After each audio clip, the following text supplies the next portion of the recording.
Hi, everybody. I hope you guys are all doing well and staying safe. This week we're talking about divorce and step families. The title says adolescent parent. I just realized that I took that out from last semester to make this a more concise lecture.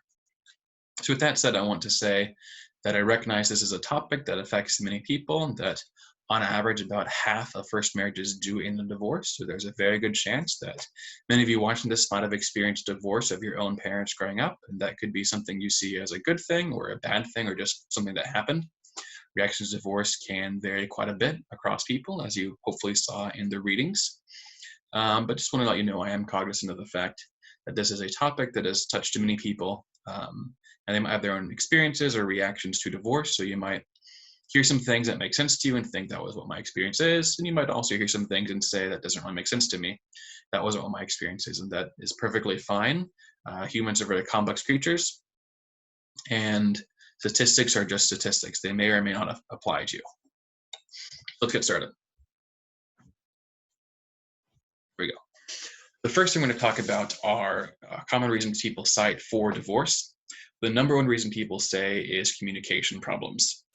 After that, they talk about incompatibility or marital unhappiness. So as a couples therapist, one thing I want to say that's not related to divorce per se, but I think is important for anyone who plans on getting married or being in a long-term relationship just to be aware of. Every couple comes into couples therapy and they say that they have issues with communication. And they say that they have issues with incompatibility. So this is a very common thing that people experience. So research actually shows that communication problems in the moment don't actually influence how likely you are to get divorced. And that also every couple has a set of unsolvable problems or perpetual problems, things that if you were to ask a couple to talk about a recent fight they've had, they would talk about maybe the issue with washing the dishes or an issue with parenting. If you measure them 10 years later, they would say the exact same thing. So this is just because every couple, everybody has their own personality, and that personality is different. One person can be very clean and orderly and always on time. The other person is a little bit more messy. They're spontaneous and fun-loving, but they also tend to run late to things. And that issue of being late could be something that never really goes away in a relationship. So just be aware if you're in a relationship, you're getting married, that you are marrying into a set of problems that will probably never go away. I don't mean to say that as a negative thing or to say it's a bad thing, just something to be cognizant of.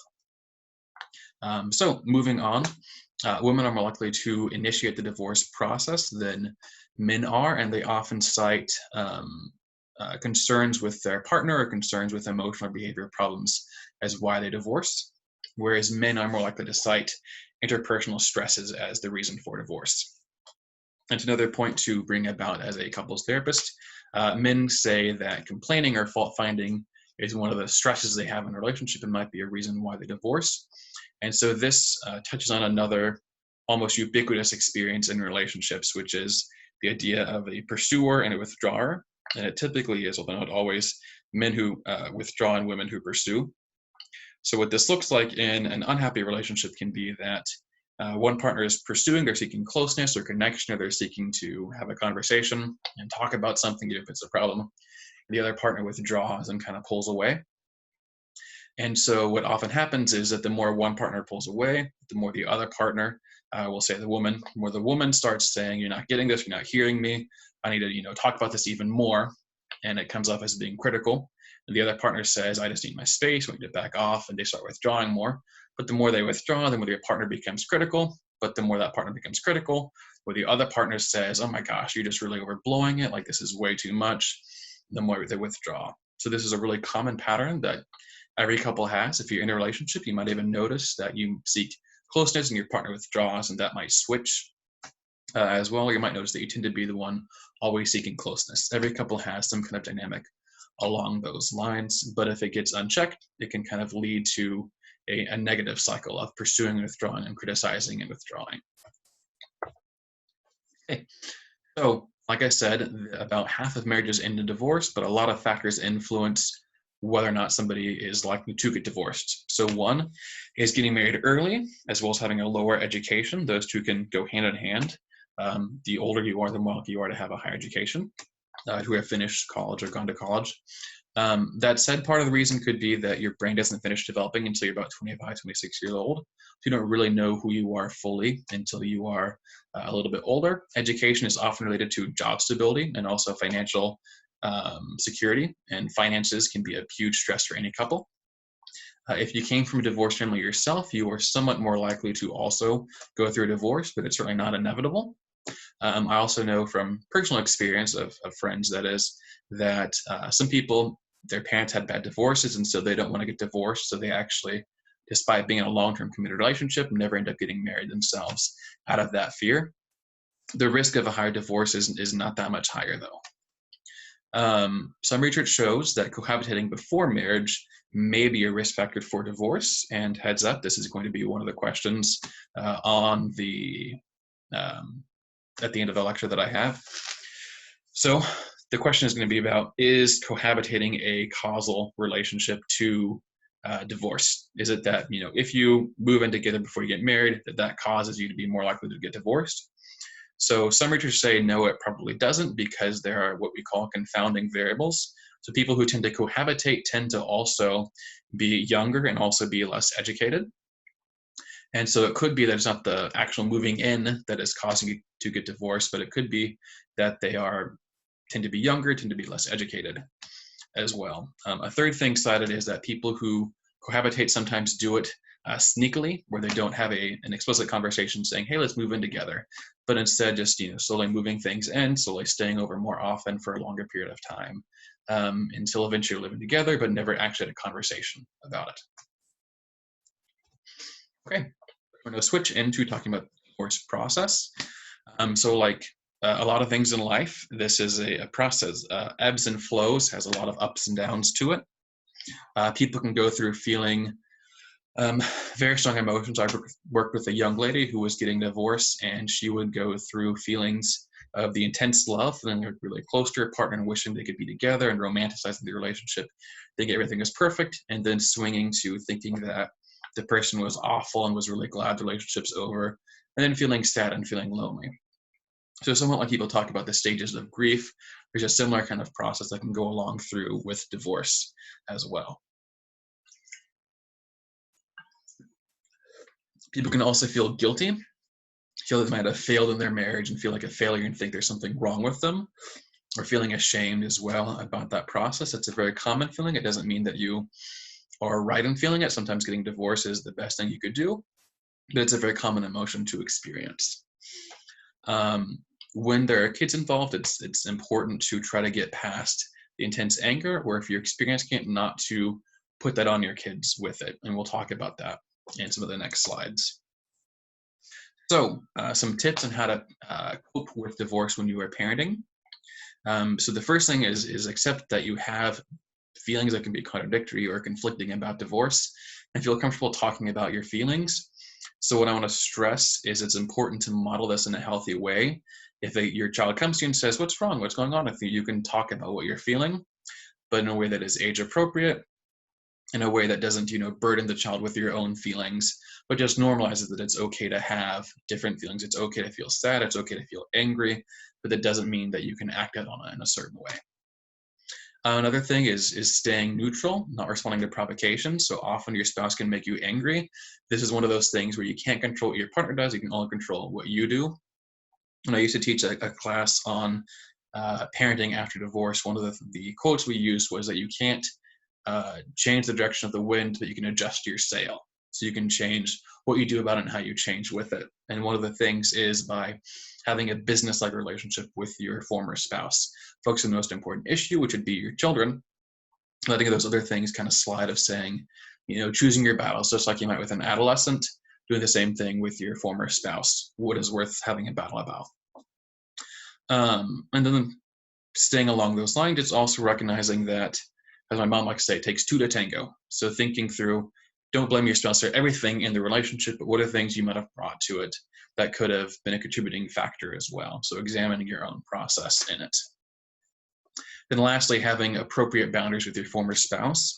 So that can be emotional boundaries and not letting your spouse have a lot of control over you, where you give them a lot of your mental and emotional energy, but you think Is it helping me or helping my family, helping my child to be ruminating and fixing on this aspect of my former relationship?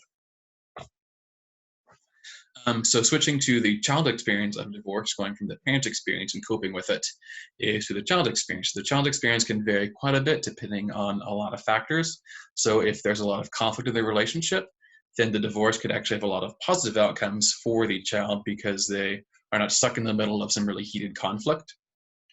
Other times it can be a very sad process for them. But regardless of the specifics of the divorce, they lose that sense of who their family is, and they lose what their idea of the family was, and it can be very confusing for them. There's actually an episode of South Park that I used to watch a lot of South Park, that talks about how one of the characters' parents is getting divorced, and then they say something like, "Well, we just kind of fell out of love, and so we're not really going to be a family anymore," or something like that. And then the son says, "Wait a second, does that mean that you could stop loving me one day?" And it's like, "Oh, no, like we I'll always love you," and that's true, but it can be confusing for kids as well. So just be aware that children can be confused from it, and make sure to, I think one of the next slides talks about, make sure that you are very intentional in saying that the divorce was not their fault, because they might blame themselves even if you do say it many times, more than once. So it's important to also help children learn to talk about their own feelings. Part of it is by modeling it in a healthy and developmentally appropriate and boundaried way. We're not putting your emotions on the kids, but you're showing that it's okay to have those emotions from it, helping the kid find words to express what they're feeling. A lot of kids don't know and don't have good words for it. And so giving them those words can be a helpful way of getting better emotional identification skills, which can actually lead to being better at regulating and controlling your emotions, even as opposed to making them even more emotional. So different things that influence the child adjustment. The biggest and most important thing and the most consistent finding is that how a parent responds to the divorce, how a parent adjusts the divorce, and most importantly, how a parent parents after divorce is the biggest predictor of a child adjustment. That will also be the second question, is what is the biggest and most important influence for a child's adjustment post-divorce? And the answer is how a parent parents after divorce. And the next thing is making sure that you and the spouse are able to put aside the anger you experience for each other. That way you focus it on the most important part, the bottom line, which would be your child or your children. So with that, there are 3 different kinds of families who experience divorce. So about a quarter of families end up having what's called a cooperative divorce, which is where they're able to do this. They're able to have a successful co-parenting relationship. About half of them do what's kind of in the middle area, which is called a distant divorce, where you practice parallel parenting. So it's kind of the idea that you have your life and they have their life, and they intersect with the child, but aside from that, they just kind of go off on their own way. And there's not a lot of interaction overlap between them. And then there's about a quarter of parents who engage in ongoing conflict, which can be the most difficult one for kids to experience, most difficult ones for kids to go through as well. Now we're going to switch to talking about some tips for talking to your kids about divorce. It's definitely not an easy thing to do. Actually, maybe I should upload that if I can find it. Created a worksheet where a kind of resource guide for a mom I was working with who was getting divorced during the time, what to tell our kids and how to tell our kids about the divorce process. So again, like I said earlier, one of the most important things is make sure that you let the kids know that it's not their fault and that you're going to still care for the children as much as you can. So as much as you can, tell them what the changes are going to be. So a lot of it can be just very concrete things of who's going to live where are they going to live, when are they going to see the other spouse, how often are they going to see them, those kind of things like that, providing a lot of reassurance. Younger children may be confused and just want to kind of know, like, what's happening to me, what's my life going to look like now. Make sure, as I've said many times, that you don't burden the children with your own negative feelings. So you don't want to say negative things about your spouse in front of the children. Children recognize that they came from their other parent, or they're part of that parent. If you say negative things about the parent, it's not uncommon for them to internalize that and think, well, if that's how my dad is, and I'm kind of like my dad, does that mean that you don't like me as well, or you don't like this about me? Which is why it's important to try to maintain as strong of a relationship with your maintain a strong relationship for your kid with their other parent, even if you don't like that parent as well. There are some caveats to that, depending on abusive relationships and whether or not you can have a healthy relationship with that parent. So common reactions to divorce can vary quite a bit, from sad, angry, or confused, even relieved if they didn't know, or if they kind of saw it coming or was wondering what was happening. Behavioral reactions can vary from internalizing, feeling more anxious, regressing a bit in terms of like bedwetting for younger kids, developmental milestones they might have reached, they might no longer be able to do. Other kids can go to externalizing behavior, so acting out in class, getting angry, various things like that. But again, the most important thing is having a solid relationship with both parents to lead to better adjustment. So there are three protective factors, so things that make it better or easier for kids to be have positive adjustment afterwards. So one are the internal qualities of the child, so having a stable temperament, for example. So that's kind of resilience factors. Another one is the support that they get from the family system, so having a good co-parent relationship. Also, having a good relationship with grandparents or with siblings. Then also external social support. So this could be a teacher, a friend, a pastor, a minister, anything like that. Younger children, because they are younger, are often less affected by it, but they can still struggle through it quite a bit as well. One thing I don't think I have on here that is important to note is that after about 5 years, most children are indistinguishable from their peers on any measure of psychological adjustment or emotional adjustment from their peers whose parents didn't divorce. That said, those 5 years can still be really rough and difficult for a lot of kids as well. And so here are steps to help children cope through the divorce. So providing a safe, secure, and peaceful environment for the kid. So putting the children's need first, making sure there's regular contact with both parents as much as you possibly can. So it can be small things, like if your child is going to a baseball game, telling your spouse, or is playing a baseball game, telling your spouse about the game so they can be there and cheer the kid on as well. Finding a place for them to express what's going on for them outside of the family, so it can be a safe place for them to do it. And then kind of recognizing that it's going to be an adjustment process for them and that they might have some behavioral difficulties or changes afterwards. My advisor, my master's program, actually got a divorce, a few years before. He was my advisor and talked about how the year afterwards, his son, who's usually a great kid and doesn't really have any issues in school, was acting out, was getting in trouble, and was, getting, bad notes home from the teacher, and the teacher just wasn't very understanding that it was a reaction to the divorce. And sure enough, about a year later, after he'd adjusted, he started kind of going back to that normal area, or that normalcy. Now switching from divorce to remarriage. So first off, some statistics on how common it is. So men are more likely to get remarried than women. 3 out of 4 men get remarried, whereas about 2 out of 3 women get remarried. And in those cases, about half of them have children from an initial marriage, which means that they'll have what's called a blended family.